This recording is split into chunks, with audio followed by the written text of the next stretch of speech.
नमस्कार दोस्तों, मैं गार्गी आप सभी का स्वागत करती हूँ एक मेजर डिस्कशन में। तो दोस्तों, दिल्ली यूनिवर्सिटी के एडमिशन के रिगार्डिंग हमें कुछ मेजर स्टेटमेंट जानने को मिल रही है। जो dean of the college admissions हैं उन्होंने कुछ स्टेटमेंट दी हैं, बताया है कि प्रोसीजर क्या रहेगा, साथ साथ बताया कि एक्सपेक्टेड कट ऑफ डेट क्या रहने वाली है। तो दोस्तों, इन सभी पॉइंट्स के बारे में हम डिस्कस करने वाले हैं। तो वीडियो को शुरू करने से पहले मैं आपको बता दूं कि अगर आपको ये वीडियो पसंद आए तो प्लीज इस वीडियो को लाइक कीजिएगा, शेयर कीजिएगा, कमेंट सेक्शन में अपना फीडबैक जरूर दीजिएगा और चैनल को भी सब्सक्राइब जरूर कीजिएगा। चलिए देखिए, रजिस्ट्रेशन का प्रोसेस दिल्ली यूनिवर्सिटी के तहत शुरू कर दिया गया था जून में ही, जो कि अगस्त 31 तक चला। और जो एडमिशंस के लिए एप्लीकेंट्स आए हैं वो बहुत ज्यादा रहे हैं दोस्तों। पिछले साल के मुकाबले रजिस्ट्रेशन बहुत ज्यादा हुए हैं। यूजी के लिए यानी कि अंडर ग्रेजुएट कोर्सेज के लिए रजिस्ट्रेशन टोटल हुए हैं 5 लाख के करीब, जिसमें से पेड रजिस्ट्रेशन हुए हैं दोस्तों 3 लाख के करीब। जनरल कैटेगरी के रहे 2 लाख, ओबीसी कैटेगरी से 69,000, एससी कैटेगरी से 42,000, एसटी से 8,000 और ईडब्ल्यूएस कैटेगरी से लगभग 10,000 एप्लीकेंट्स ने अप्लाई किया है यूजी के कोर्सेज के लिए। दोस्तों, पीजी के एडमिशंस में भी बढ़ोतरी देखने को मिल रही है और टोटल रजिस्ट्रेशन हुए हैं लगभग 1 लाख के करीब, जिसमें से पेड एप्लीकेंट्स रहे हैं 1,46,000 के करीब। और कैटेगरी वाइज देखें तो जनरल के 76,000, ओबीसी से 35,000, एससी से 22,000 और एसटी से 5,000 के लगभग जो है पीजी में पोस्ट ग्रेजुएट एडमिशंस के लिए अप्लाई किया है दोस्तों। अब ये आंकड़ा बहुत बड़ा है क्योंकि आपको पता ही है कोविड के चलते बहुत सारी चीजें बदल गई है, शिक्षा नीति में, एजुकेशन में बहुत बदलाव आए हैं दोस्तों। अब सवाल ये उठता है कि इतने सारे रजिस्ट्रेशन क्यों हुए इस साल ही। देखिए, ऑब्वियस रीजन है कि कोविड का सिनेरियो चल रहा है, तो वो एक कारण है। उसके बीच क्या हो रहा था कि जो स्टूडेंट्स ने पहले से ही अपना एक सिनेरियो बना लिया था कि उन्हें फॉरेन यूनिवर्सिटी में जाके एडमिशन लेना है, अब उनका मन बदलने लगा था और उन्होंने शायद एक सेफ ऑप्शन के तहत दिल्ली यूनिवर्सिटी में अप्लाई कर दिया कि वो वहां नहीं तो यहां से ही पढ़ लें।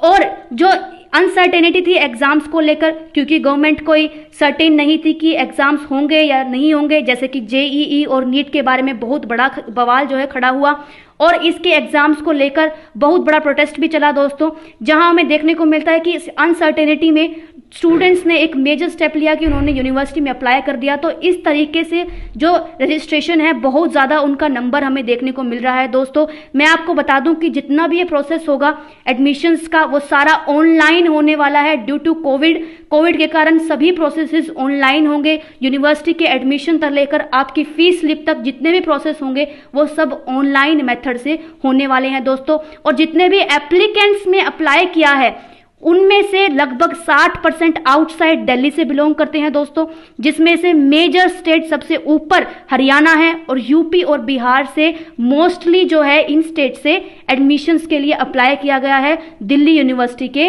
अंदर। देखिए, एक और मेजर बदलाव आया था ईसीए कैटेगरी को लेकर। ईसीए क्या है? Extra curricular category. Extra curricular activities के लिए जो कैटेगरी बनाई गई है उसमें एक मेजर बदलाव ये देखने को मिलता है दोस्तों कि उनके एप्लीकेंट्स में एक मेजर ड्रॉप हुआ है, यानी कि कम एप्लीकेंट्स ने अप्लाई किया है ईसीए कैटेगरी में, लगभग जो कि 2000 थे अब 1200 ही रह गए हैं। और इसका भी एक रीजन है कि पहले दिल्ली यूनिवर्सिटी ने एक ऑर्डर जारी किया कि सिर्फ एनसीसी और एनएसएस के कैडेट ही इसमें अपने सर्टिफिकेट देके अप्लाई कर सकते हैं, लेकिन बाद में फिर और ऑर्गेनाइजेशन को भी इंक्लूड कर दिया गया क्योंकि प्रेशर था दिल्ली यूनिवर्सिटी के ऊपर, इसके ऊपर प्रोटेस्ट शुरू हो गए। तो इसीलिए जो एक्स्ट्रा करिकुलर एक्टिविटी है उनका डोमिनेंस कम रहा है दोस्तों, उनकी कैटेगरी में हमें जो है मेजर डिक्लाइन देखने को मिल रहा है। तो इस तरह की चीजें जानने को मिल रही है हमें दोस्तों। कट ऑफ्स को लेकर जो एक्सपेक्टेड डेट बताई गई है डीन के द्वारा वो बताई गई है अक्टूबर फर्स्ट वीक से पहले तो कट ऑफ का कोई मतलब ही नहीं बनता आने का। तो कट ऑफ आएंगे दोस्तों अक्टूबर के फर्स्ट वीक तक, ऐसा एक्सपेक्टेड है। हालांकि ये भी कोई मैं कंफर्मेशन नहीं दे रही हूं, यही तो डीन की जो स्टेटमेंट है उन्हीं को मैं कोट कर रही हूं दोस्तों। उन्होंने बोला है कि फर्स्ट वीक तक ऐसी उम्मीद की जा रही है कि कट ऑफ निकाल दी जाएंगी। अब देखिए कि रजिस्ट्रेशन में लगभग 80% सीबीएसई के जो स्टूडेंट्स हैं उन्होंने अप्लाई किया है। तो कॉलेज को और यूनिवर्सिटी को क्या मेजर प्रॉब्लम इसमें हो रही है वो ये हो रही है कि जो यूनिवर्सिटीज़ है, जब आपने एग्ज़ाम के लिए रजिस्टर किया था तब तक तो रिजल्ट आया नहीं था सीबीएसई का, रिजल्ट बाद में आए हैं। तो यूनिवर्सिटी को सबसे पहले तो सीबीएसई से रिक्वेस्ट करनी है कि वो सीबीएसई जो है लिंक दे, ताकि उनके रिजल्ट्स के, स्टूडेंट्स के रिजल्ट को वो एक्सेस कर सके।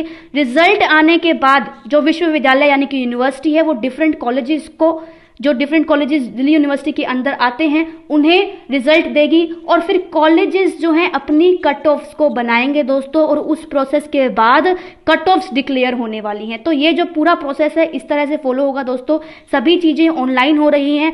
अब जान लेते हैं कि एडमिशन का प्रोसीजर किस प्रकार से रहेगा। देखिए बहुत इंटरेस्टिंग प्रोसीजर होने वाला है, क्योंकि कोरोना वैश्विक महामारी के चलते सब कुछ ऑनलाइन हो रहा है और ये बहुत बड़ा चैलेंज है दिल्ली यूनिवर्सिटी के सामने कि किस प्रकार से सभी चीज़ें जो है होने वाली हैं। दोस्तों देखिए सबसे पहले क्या होगा, कट ऑफ अनाउंस होंगी।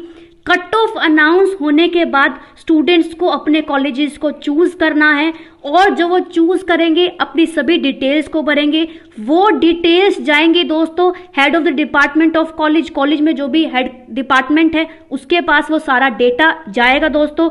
उसके बाद वो कॉलेज जो है वेरीफाई करेगा उस डेटा को, और उसके बाद उसको अप्रूव करेगा अगर वो सेटिस्फाई है सभी डॉक्यूमेंट से, और जो भी इंफॉर्मेशन स्टूडेंट्स के द्वारा प्रिस्क्राइब की गई है अगर उस इंफॉर्मेशन से वो सेटिस्फाई हैं तो डेफिनेटली आगे का स्टेप वो लेंगे, और आगे एडमिशन कमेटी को, जो कॉलेज की एडमिशन कमेटी होती है उसके पास ये जो एडमिशन का प्रोसीजर है दोस्तों वो जाएगा, और कॉलेज कमेटी अप्रूव करेगी। उसके बाद प्रिंसिपल को जाएगा, प्रिंसिपल फाइनली साइन करेगी, और उसके बाद जो है स्टूडेंट्स को एक ऑप्शन दे दिया जाएगा ऑनलाइन फीस फिल करेगा। उन्हें कुछ समय के अंदर वो फीस फिल करनी होगी, और इस तरह से सारा प्रोसीजर रहेगा एडमिशन्स का। तो दोस्तों बहुत बड़ा स्टेप है ये, और साथ साथ इंटरेस्टिंग भी होगा देखने के लिए कि किस प्रकार से इतने बड़े चैलेंजेस के बीच में यूनिवर्सिटी एक अच्छी तरह से एडमिशन्स के प्रोसेस को कंडक्ट करा पाएगी या नहीं करा पाएगी।